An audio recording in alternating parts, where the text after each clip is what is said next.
মৃত্যুর সিগন্যাল আমার কাছে, আপনার কাছে কিভাবে আসলো আমাদের কাছে জানা নাই, খবর নাই। হযরত ইয়াকুব আলাইহিস সালাতু ওয়াস সালাম রুমটাকে তালা দিয়া, তার কক্ষটারে দরজা জানালা আটকায়া দিয়া তার কক্ষ থেকে বের হইয়া গেলেন। বাহিরের কাজ কর্ম সেরে আবার রুমের ভিতরে প্রবেশ করলেন। রুমের ভিতরে প্রবেশ করার পর দেখতেছেন একজন যুবক রুমের ভিতরে বসে আছে।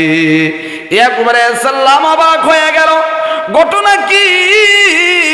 জানালাও লাগানো, দরজাও লাগানো, তুমি এই ঘরের ভিতরে কিভাবে প্রবেশ করলাও? কোনো জানালাও ভাঙ্গানা, দরজাও ভাঙ্গানা। দরজা আমি যেইভাবে তালা মেরে রেখে গিয়েছিলাম ওইভাবেই পাইলাম। তুমি কিভাবে যুবক রে, কিভাবে প্রবেশ করলাও? কয় আমি এমন একজন যুবক, আমি যদি কারো রুমে প্রবেশ করি আমার জানালা দরজা খোলা লাগে না, তাইলে সে কেউ হইতে পারে বলেন, জোরে কন। আর তাইলে তো আপনি আজরাইল ছাড়া আর কেউ নয়। আপনি আমি আমার রুমে আপনি কেন প্রবেশ করেছেন? তাইলে তো বুঝি আমার রূহটা কবজ করার জন্য, আমার জানটা কবজ করার জন্য আপনি এসেছেন। আমাকে তো কোনো সিগন্যাল আপনি দিলেন না, আমাকে তো ভালো মন্দ কিছু জানাইলেন না। কি বলতেছেন? আল্লাহ তাআলা আপনাকে তিনটা সিগন্যাল দিয়েছে। জোরে কোন কয়টা? তিনটা সিগন্যাল দিয়েছে। কয় কই আমি তো কোনো সিগন্যালের সারা শব্দ পাইলাম না। আজরাইল ডাক দিয়া বলে, ও নবী ইয়াকুব, আপনার কাছে তিনটা সিগন্যাল আসছে। তিনটা সিগন্যালের মধ্যে প্রথম সিগন্যাল হলো, তিনটা সিগন্যালের মধ্যে প্রথম সিগন্যাল হলো আপনার চুলদাড়িগুলো কোনো এক সময় কাঁচা ছিল, যেদিন থেকে পাকা শুরু হয়ে গেছে ওইটা ছিল আপনার এক নাম্বার সিগন্যাল। এখন আপনারা বলেন এর ভিতরে অনেকেরই চুলদাড়ি পাকা শুরু হয়েছে কিনা? তাইলে মৃত্যুর সিগন্যাল আমাদের কাছে আসছে কিনা? কিন্তু আমাদের কাছে কোনো খবর নাই, আমাদের কাছে কোনো হুঁশ নাই। ইয়াকুব আলাইহিস সালাম বলতেছে, এক নাম্বার সিগন্যাল জানলাম, দুই নাম্বার সিগন্যাল কি?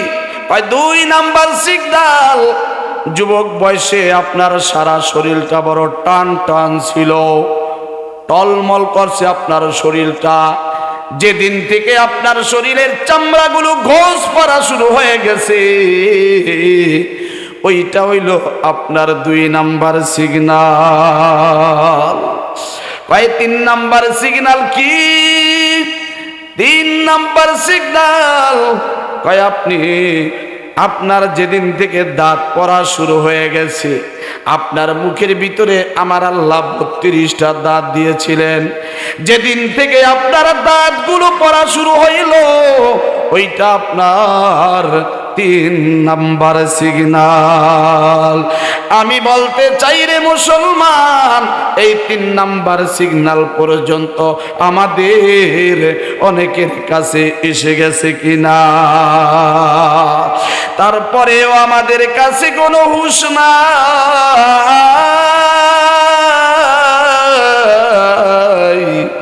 আমাদের কাছে কোনো খবর নাই, আমাদের কাছে কোনো খবর নাই। দুনিয়ার মায়া মমতা, ধন সম্পদের মায়া মমতা, দুনিয়ার রং তামাশা চাকচিক্য আমাদেরকে মরণের কথা ভুলাইয়া রাখছে। আল্লাহর নবী বলেন, আকসিরু যিকর হাজিমিল লাজ্জাতিল মাউত, যেই বান্দা বান্দির মধ্যে মরণের স্মরণটা বেশি, মরণের কথা যেই বান্দা বান্দি বেশি স্মরণ করে ওই বান্দা বান্দি মৃত্যুর পরে শহীদি দরজা লাভ করবে। এখন আমরা মরণের কথা যদি স্মরণ করি, কয়জন আছি মরণের কথা আমরা স্মরণ করি বাবা, আমাদের মরণের কথা স্মরণ হয় না। এমন অবস্থা কিছু মানুষ আছে এরকম ভাবে চলাফেরা করে, মনে হয় যেন আজীবন গ্যারান্টি, আজীবন বেঁচে থাকবি।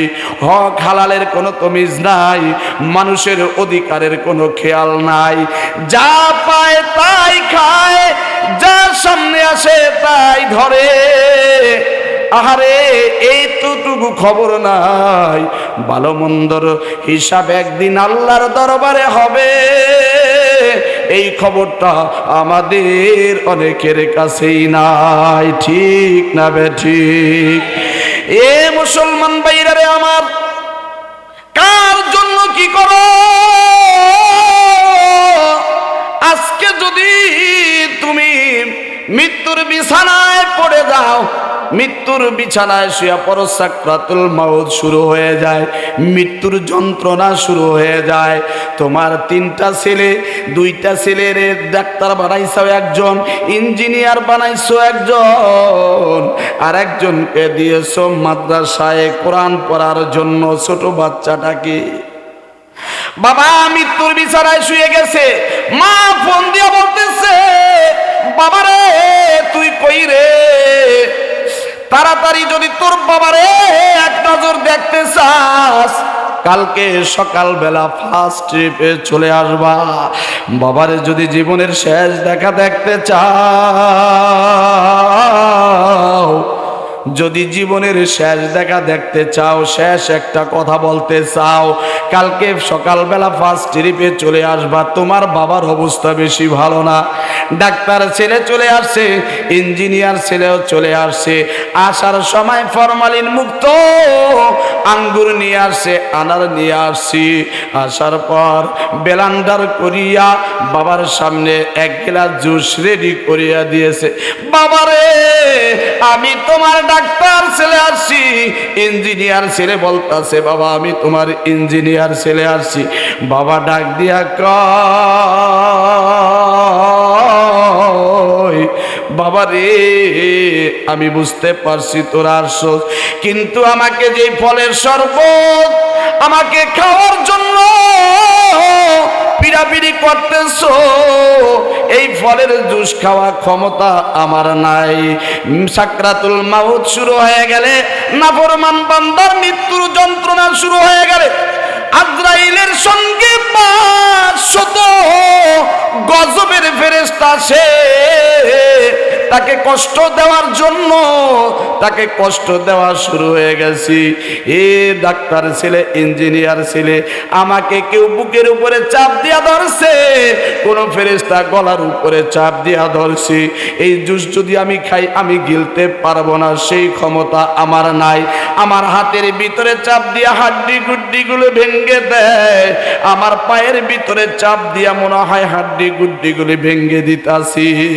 এই রস খাওয়া আমার সম্ভব না, পারলে গলার কাছে যেই ফেরেশতাটা হাত দিয়া চাপ দিয়া ধরছে, এ বাবা ওই কবরের ভিতরে রাইখা সবাই সবার বাড়িতে যায়া বাতি জ্বালাইবে, কিন্তু তোমার আমার কবরটা গুনার কারণে অমাবস্যা রাত্রের চেয়ে বেশি অন্ধকার হইয়া রইছে। তোমার আমার এই ঘরটা কবরের মধ্যে কে বাতি জ্বালাইবে? সারা জীবন ভর নাফরমানি করিয়া গেলাম, মাওলার হুকুম রসুলের তরিকা মানলাম না। এ বাবা অন্ধকার কবরের মধ্যে ধরা খায়া যাইতে হবে। এ বাবা ফেরেশতারা গুরজুনিয়া পিটাপিটি শুরু করিয়া দিবে, বাঁচাইবার কেউ নাই, কেউ নাই। এ বাবা সাপে কামড়া কামড়ি শুরু করিয়া দিবে, জাহান্নামের আগুন ধাউ ধাউ করিয়া কবরের ভিতরে আসতে থাকবে। এ বাবা তোমার আমার লাশটা ধরাইয়া দিবে, ওই অন্ধকার কবরের ভিতরে আমার মাওলা সারা কেউ নাই। এজন্য বাবা যার তার কবরে শেষে একা একা যাইবা। কয়টা বিল্ডিং করলাও, কয়টা বাড়ি করলাও, কয়টা দোকান করলাও, কিছুই জিগাইব না। জিগাইব আমল কি নিয়ে আইছো, আমল যদি ভালো হয় বাচ্চা যাইবা, আমল যদি খারাপ হয় ওই মাটিকে আল্লাহ অর্ডার দিয়া দিবে না ফরমান বান্দারে এমন একটা চাপ দিয়া দে, ওই মাটিতে এমন চাপ দিবে ডান পাজরের হাড্ডিগুলি বাম পাজরের ভিতরে ঢুকাইয়া দিবে, বাম পাজরের হাড্ডিগুলি ডান পাজরের মধ্যে ঢুকাইয়া দিবে। করনি পাগলাকে দিয়া দিয়েছে, কারণ নবীকে এত ভালোবাসতেন, নবীর প্রতি এত মোহাব্বত ছিলেন। উহুদের ময়দানে নবীর দন্দন মোবারক শহীদ হয়ে গেলেন, দাঁত ভেঙে ফেলেছেন কাফেরেরা। ওই যে ওয়াইসুল করনি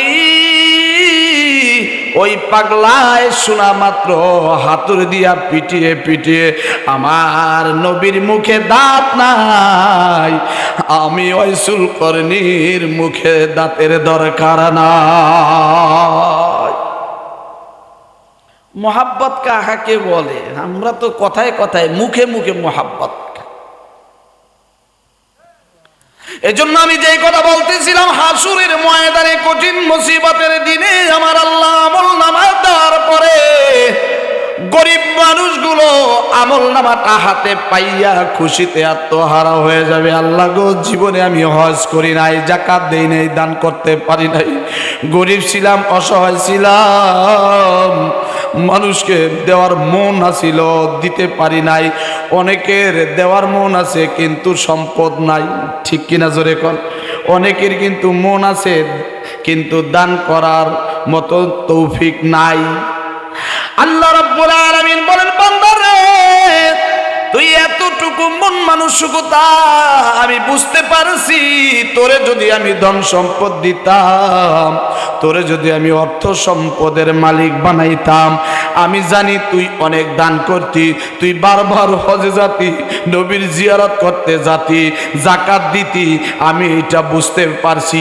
এই জন্য তুই পারবি আমি জানি, এই জন্য তোর মদিনায় যাওয়া লাগে নাই। তুই টাকা নাই দেখা যাইতে পারস নাই, টাকা থাকলে অবশ্যই জাতি, কিন্তু না যাওয়ার কারণেও তোর আমল নামায় আমি হজের নেকি দিয়া দিয়েছি। তোর কাছে টাকা নাই, দান করতে পারস নাই, কিন্তু তোর মনটা উজাড় ছিল, যতটুকুন ছিল অতটুকুনের মধ্যে থেকে দান করার চেষ্টা করতি, আমি আল্লাহ তোরে কোটি কোটি টাকা দানের সব তার আমল নামায় উঠিয়ে দিয়েছি। বলেন সুবহানাল্লাহ। প্রিয় ভাইরা আমার, আমি যেই কথা বলতেছিলাম, জাহান্নাম দেখানোর জন্য জাহান্নাম দেখাইবেন ইদ্রিস নবীকে। জাহান্নাম দেখাইলেন, জাহান্নাম দেখানোর পরে জাহান্নামের ভিতর থেকে বের হয়ে আসলেন। কয় এইবার বলেন আপনার আরেকটা শর্ত কি? আজরাইল বলতেছে, ও নবী গো, আপনার আরেকটা শর্ত কি বলেন? কয় আরেকটা শর্ত আছে। কয় কি শর্ত? কয় আরেকটা শর্ত হইল জান্নাতের কথা সারা জীবন শুনলাম, জীবনে জান্নাতরা দেখি নাই, ওই জান্নাতের ভিতরে আমি একটু যাইতে চাই। এই তৃতীয় নাম্বার শর্তটা যদি তুমি রাখো তাইলে আমি তোমার সঙ্গে বন্ধুত্ব করব। কয় ঠিক আছে, আমি আল্লাহর সঙ্গে আলোচনা করে নেই। আল্লাহ তাআলা পারমিশন দিয়া দিলেন, ইদ্রিস আলাইহিস সালামকে জান্নাতের ভিতরে ঢুকাইয়া দিলেন। জান্নাতের ভিতরে ঢুকানোর পর এখন আর ইদ্রিস আলাইহিস সালাম জান্নাতের মধ্যে থেকে বের হন না। গেটে দাঁড়ায় রয়েছে আজরাইল, নবী গো এখনো কেউ বের হন না।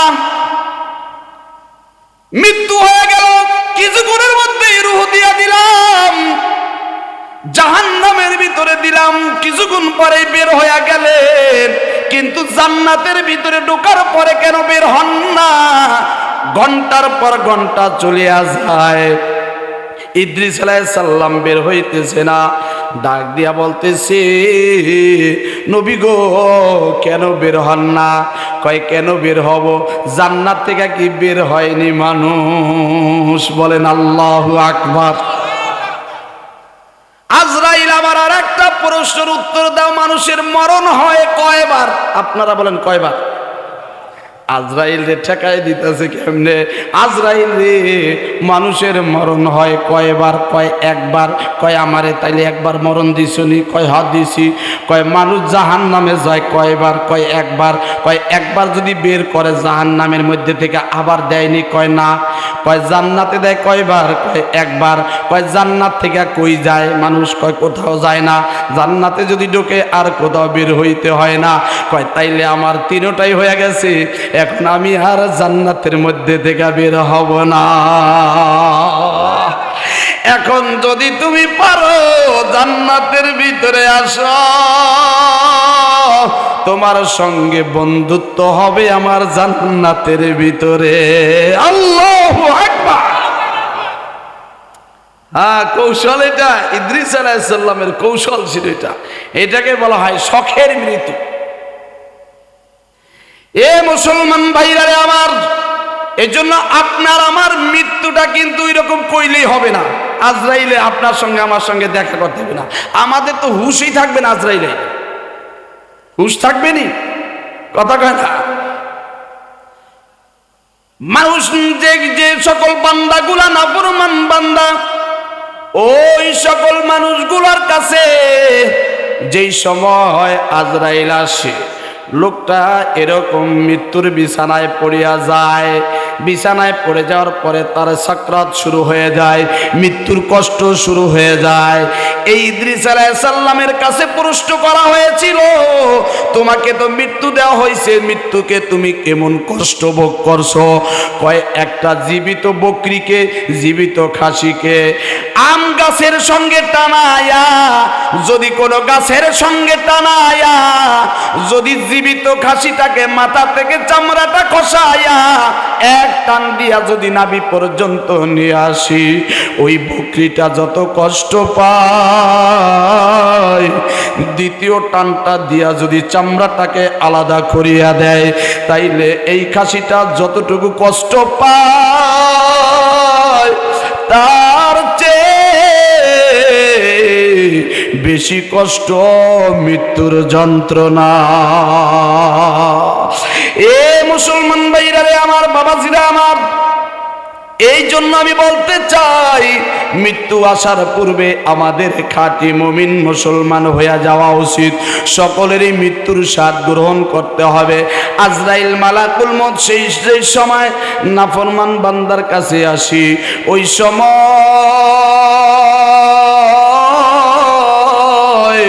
ওই বান্দার রূহটা যেই সময় কবজ করতে আসে, ওই সময় জমিনে ওই লোকটা পড়িয়া যায়, দুর্বল হইয়া পড়ে।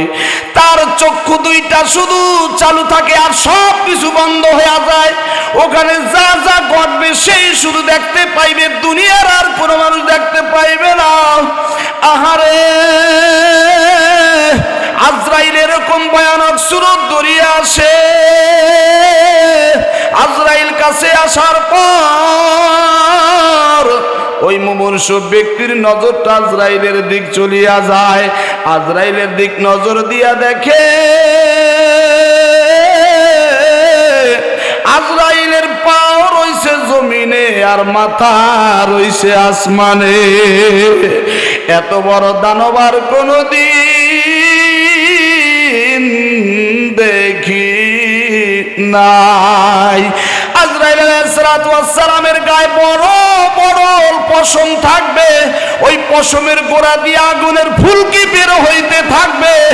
এ বাবা, আজরাইল আলাইহিস সালামের এই পরিস্থিতি দেখা ওই মুমূর্ষু ব্যক্তি অনেক সময় মৃত্যুর বিছানায় পায়খানা করে দেয়, প্রস্রাব করিয়া দেয়, চক্ষু দুইটা উল্টাইয়া যায়, বেহুশ হইয়া যায়, হুশ হারাইয়া ফেলে, কালেমা পড়ায়া নসিব হয় না। হে মুসলমান ভাইরা রে আমার, বাবাজিরা আমার, মনটারে একটু ভালো করিয়া বুঝাও, মনটারে একটু ভালো করিয়া বুঝাও। এই হালত কিন্তু তোমার আমার সামনে যে কোনো মুহূর্তে শুরু হইয়া যাইতে পারে, বলা যায় না, বলা যায় না কোন সময় শুরু হইয়া যায়। আজরাইল আলাইহিস সালাম আয়েশা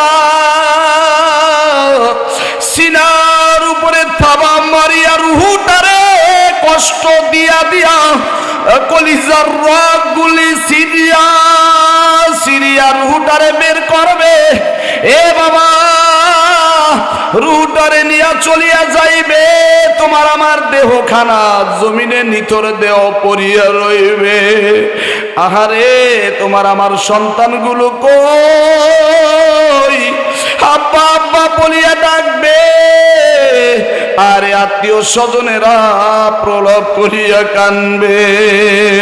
তোমার বিবি দরজার আড়ালে দাঁড়ায়া দাঁড়াইয়া কানবে, কিন্তু সারা দিতে পারবা না। মাইক দিয়া ঘোষণা হইয়া যাইবে, অমুক তালুকদার, অমুক সোয়াল, এ বাবা অমুক সর্দার আর দুনিয়ায় নাই। আগামীকাল এতটাই জানাজা শুরু হয়ে যাবে। এ বাবা, কেউ যাইবে বাঁশ কাটতে, কেউ যাইবে কবর খনন করার জন্য। এ বাবা, কেউ যাইবে কাফনের কাপড় কেনার জন্য। জানি না রে বাবা, কার কাফনের কাপড় রেডি হইয়া রইছে দোকানে বলা যায় না, কার কাফনের কাপড় দোকানে চইলা আইছে বলা যায় না। এ বাবা, অল্প বয়সের মানুষও মারা যায়, তুমি আমি কিন্তু বুঝি না, আমাদের জানা নাই। আরে